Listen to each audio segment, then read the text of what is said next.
Today we're going to be replacing a heater box in a Kenworth T800. Keep in mind that the video here will guide you through a T800.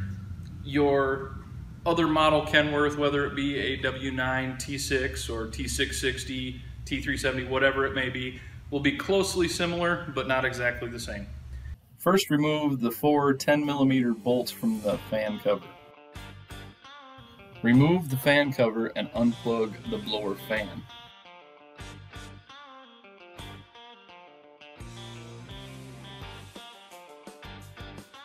Remove the two 8mm nuts to take the freeze switch off.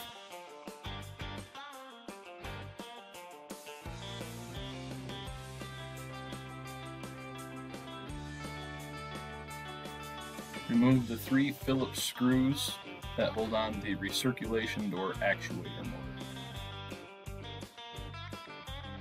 Once the recirculation door actuator is free, remove the internal baffle plate and the actuator motor. Use a pair of pliers or hose clamp pliers to remove the two hose clamps from the two coolant lines hooked to the heater core. Use hose clamps or hose pinch-off pliers to prevent the loss of coolant.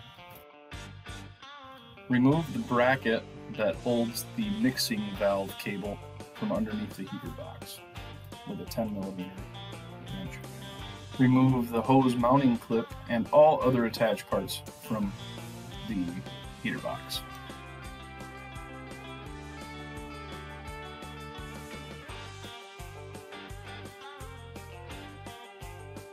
Remove the lower cover.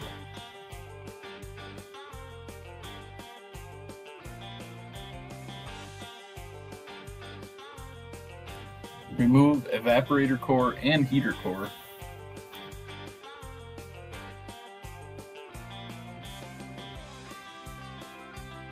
Remove the top two mounting bolts that hold the box to the truck. There are multiple ways to do this. We chose to use a grinder to grind the heads off and then remove them from the back side. Remove any covers from the inside under the dash. Note that your truck may be different, as this is a T800. All trucks have a little bit different dash in them. Remove the four Phillips screws that hold on the cup holder / center console and the wire harness that plugs into it.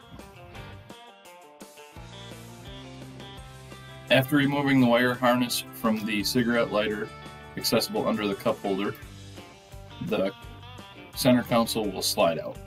Remove the two 13mm nuts off from the inside of the cab.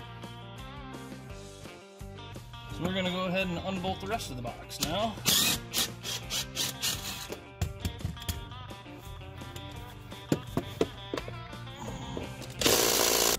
And then the hidden one is behind this little door plug right here.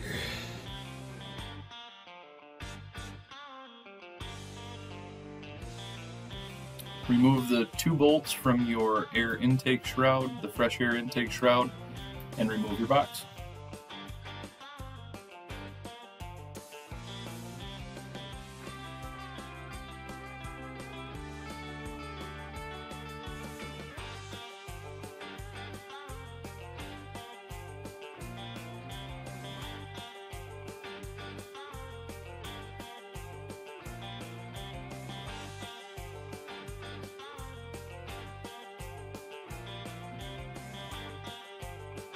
Drill the rivets out from the plastic intake shroud.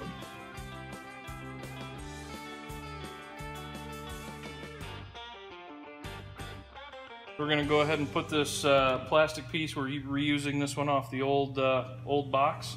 So we're just going to go ahead and rivet this with the supplied rivets in your kit back onto the box here. So should be 6 of them.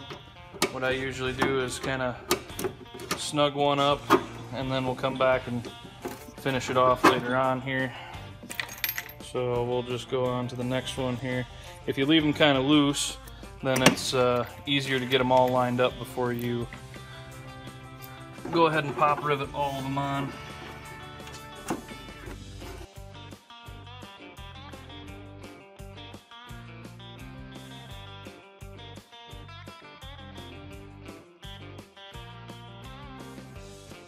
So I'm gonna go ahead, and this gasket right here is the one that everybody asks about.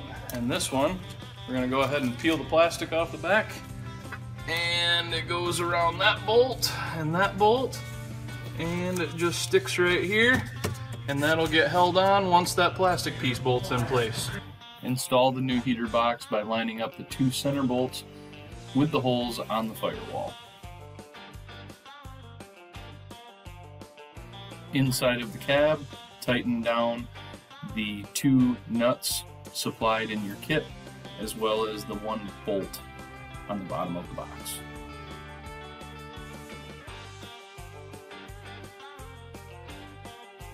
Go back underneath the hood to finish putting things back together under there. With the box bolted in, you can now reattach the fresh air intake shroud to the truck. Reinstall your heater core first into the box.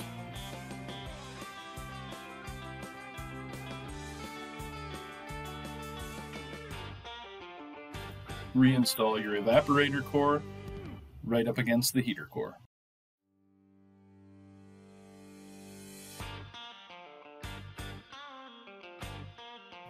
Install your lower front cover.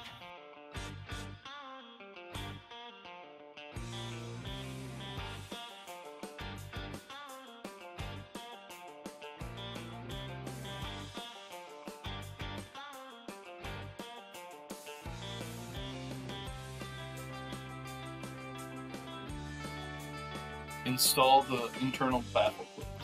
The plate is meant to be a tight fit. You may need to use the butt of a hammer to tap it into place.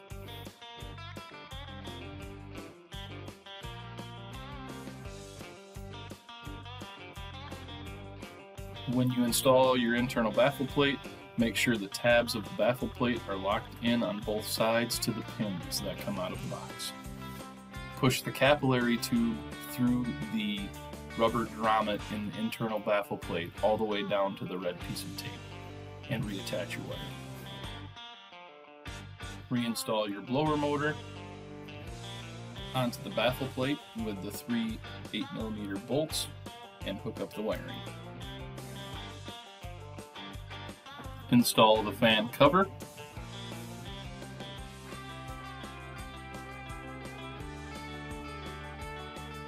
Reinstall the hose mounting clips that attach to the lower cover of the box. Reinstall the 7 Phillips head screws and reattach the cigarette lighter wiring harness on the interior of the truck. Turn it on and test it, and enjoy your heater box.